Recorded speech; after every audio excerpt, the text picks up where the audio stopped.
We're now down to the hard stuff. Converting to G scale.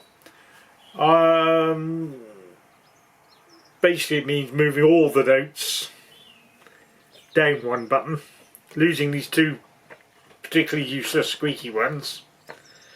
This box happens to have low notes at the bottom end, or the chin end. So I will be installing the normal accidentals there. Those buttons will move to there, those to there, all the way down. In addition to moving these two, they are currently not the notes I want. I want them to be G, A, B, C, that's a B, D, and that's a F sharp A. So we'll have to do some work on those reeds as well. But first of all, let's get the reeds off the blocks and clean everything up.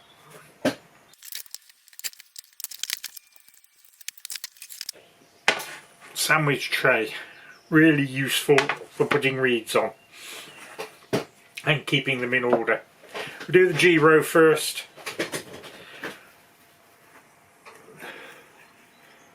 If you stand the reed block so that the low notes are on the left hand side,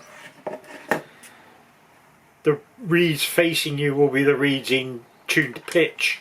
The reeds on the far side will be the ones that are tuned sharp. I use my little screwdriver, push through the hole, then onto the edge of the metal and just pop the reeds up.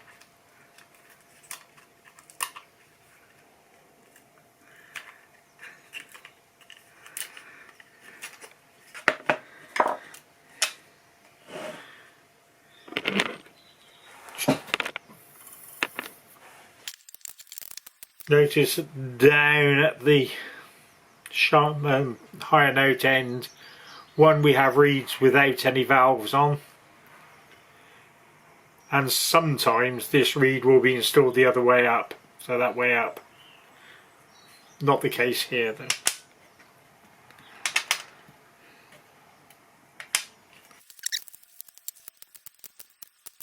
So I always arrange the reeds on my tray as the pitch reeds nearest me, sharp reeds further away. Now we need to clean the old wax off the blocks. I use a scalpel, but the back of the blade, not the sharp side. And just run it up, the wax peels off. And then you break the scalpel. Now as we're moving the reeds that way, the height of the cavities will not be correct anymore. Fortunately, Hohner, in their wisdom, used reed blocks from a lower pitched instrument. So there's this strip of wood which you can get out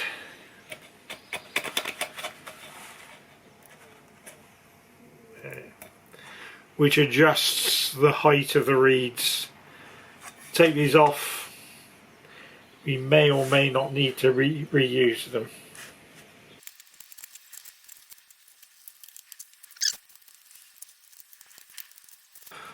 Once I've cleaned all the wax off, I have a little steel, oh that's a brass one, steel scrubby brush.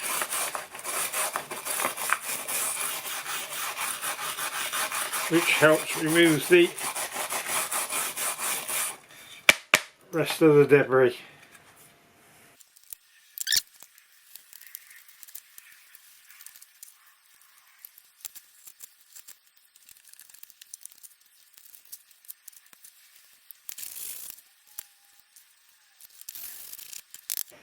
So there's the block tidied up.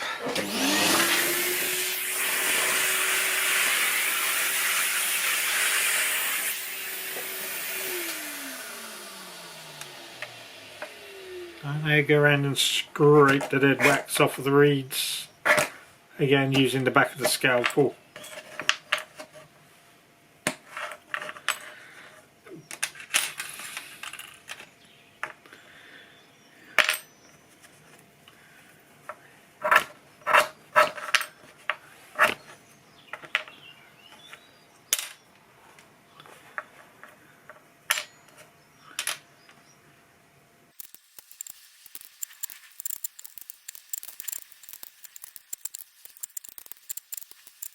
And now I need to find, from my vast collection of reeds, a pair of the correct accidentals, which will, for the Giro, be an FE flat. Right, I've found some suitable reeds, and the first problem we find is they're not big enough, or they're not tall enough to fill the cavity. So we will have to do some woodwork. My personal preference is this balsa wood, mainly because it's easy to work.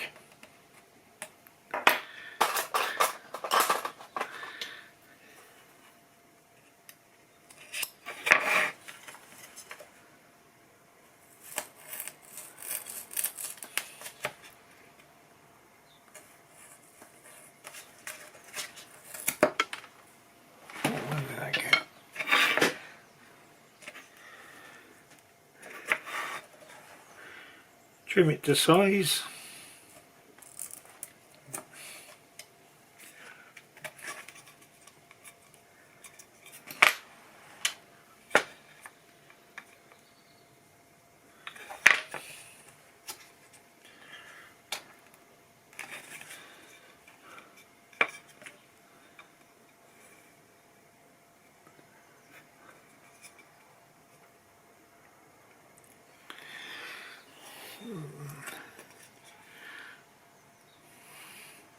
So although it doesn't reach the top of the cavity, that doesn't really matter because I'm going to wax round it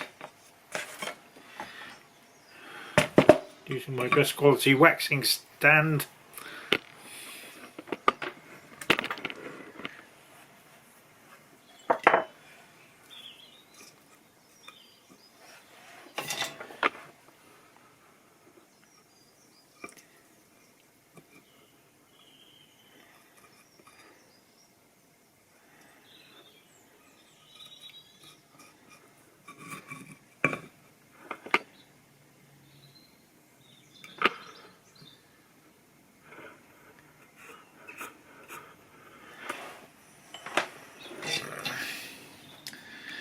There.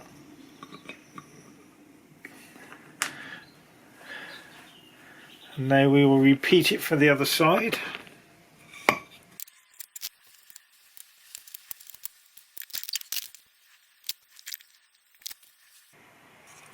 So there's the reed block modified to take the shorter accidental reeds. Now I need to go through and check all the valves, see whether they could benefit from being changed. They look mostly to be okay. That one's got a bit of a flick up at the end, so we'll have a new one there.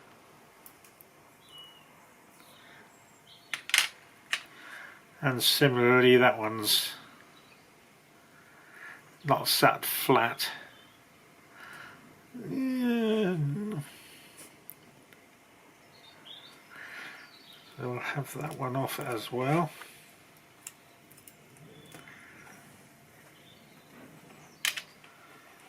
But most of the rest seem to be fine.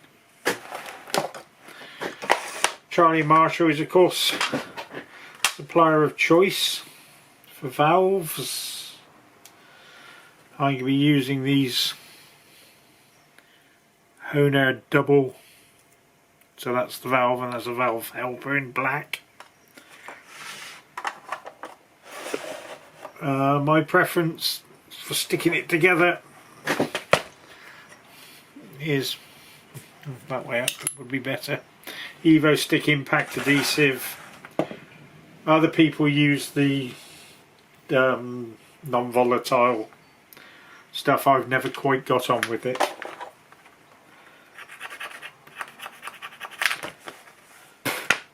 Bit of a clean round.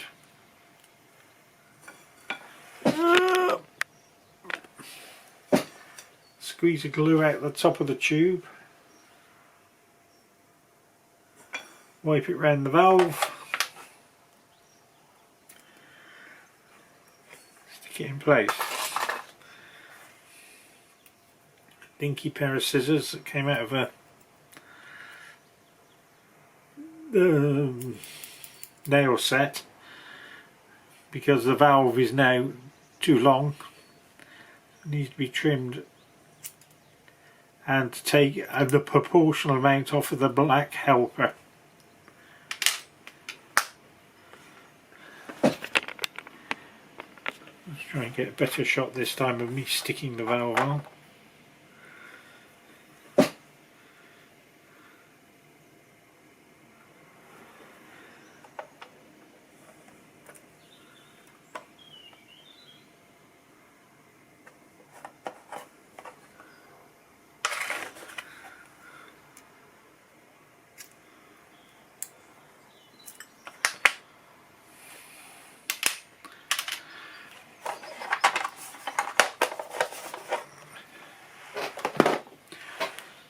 So that's the reeds checked out and cleaned. The reed block set up ready to go. The only thing I need to do now is modify the two lowest reeds to be the notes I want them to be, rather than the notes that Hohner wanted them to be.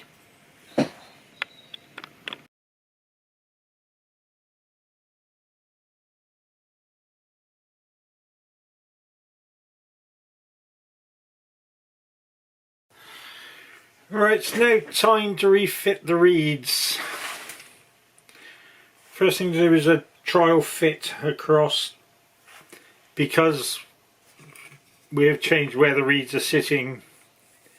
The height of the reed may not match the space. The height of the reed may not match this space, so we need to check.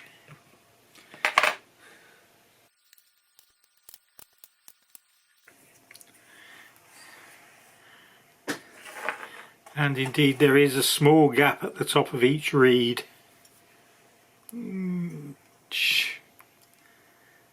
Where the top of the reed doesn't quite fill the gap. I've found the best cure for this is to visit your local Costa Coffee, and while they're not looking, or if you're like me and go in there regularly, ask them nicely. Get a coffee stirrer.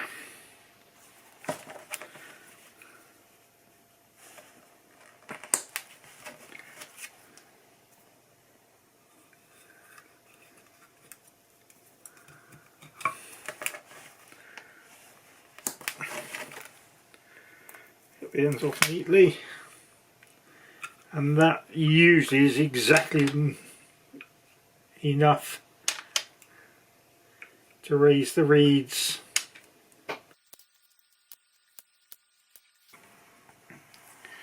So there they are, fitted, and there's no longer any gaps at the top. To wax them in, I use an Antex 18-watt soldering iron, which I've got plugged in via a house lamp dimmer, so that I can control the temperature. You want to be able to melt the wax, but you don't want to smoke it.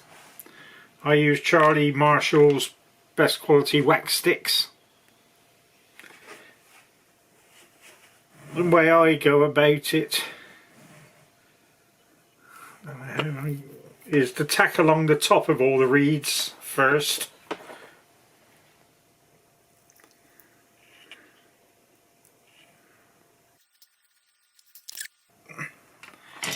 And then along the bottom.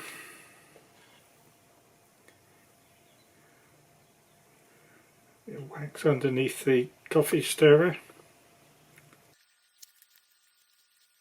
Now before doing any more waxing, I check the reeds are sat right down.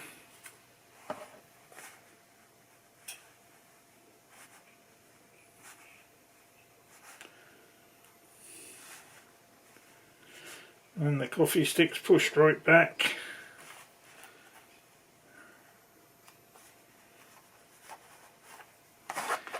And then I get my tuning table out and check that they all sound.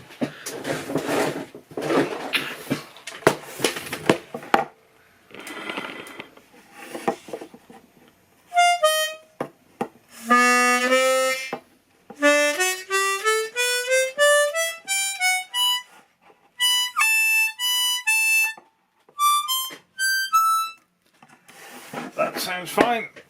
So we finished the waxing.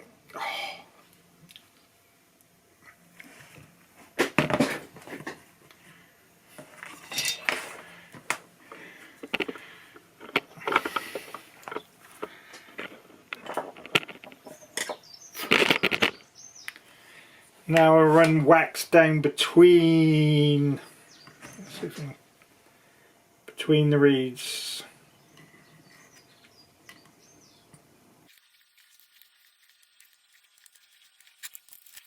Remove any overspill. That looks fine. Give it one more go around the tuning table.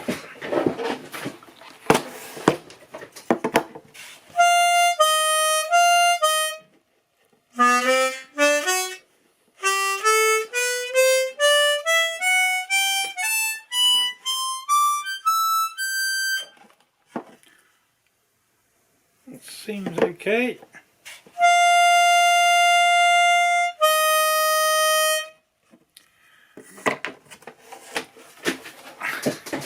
And then repeat for the other side.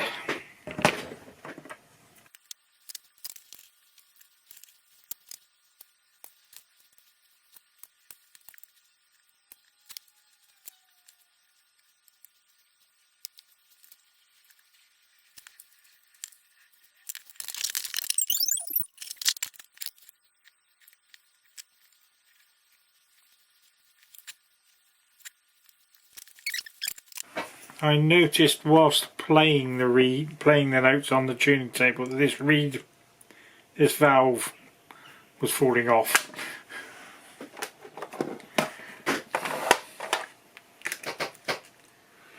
So we'll treat it to a nice new one. We'll stick it back in the box and see what it sounds like. Obviously this isn't the final cut. It will need tuning, but this is a good way of checking that all the reeds are in the right place.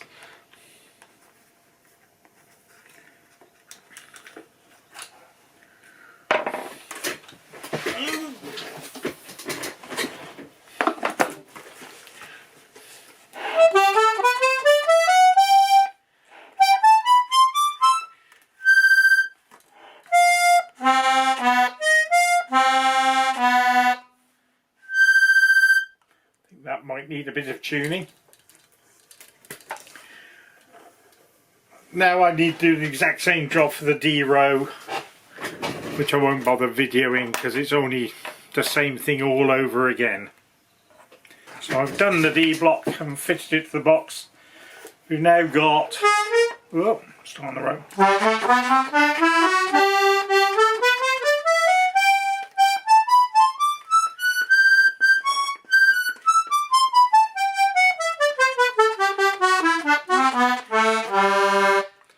Which is altogether more useful than the cat dog call buttons up this end.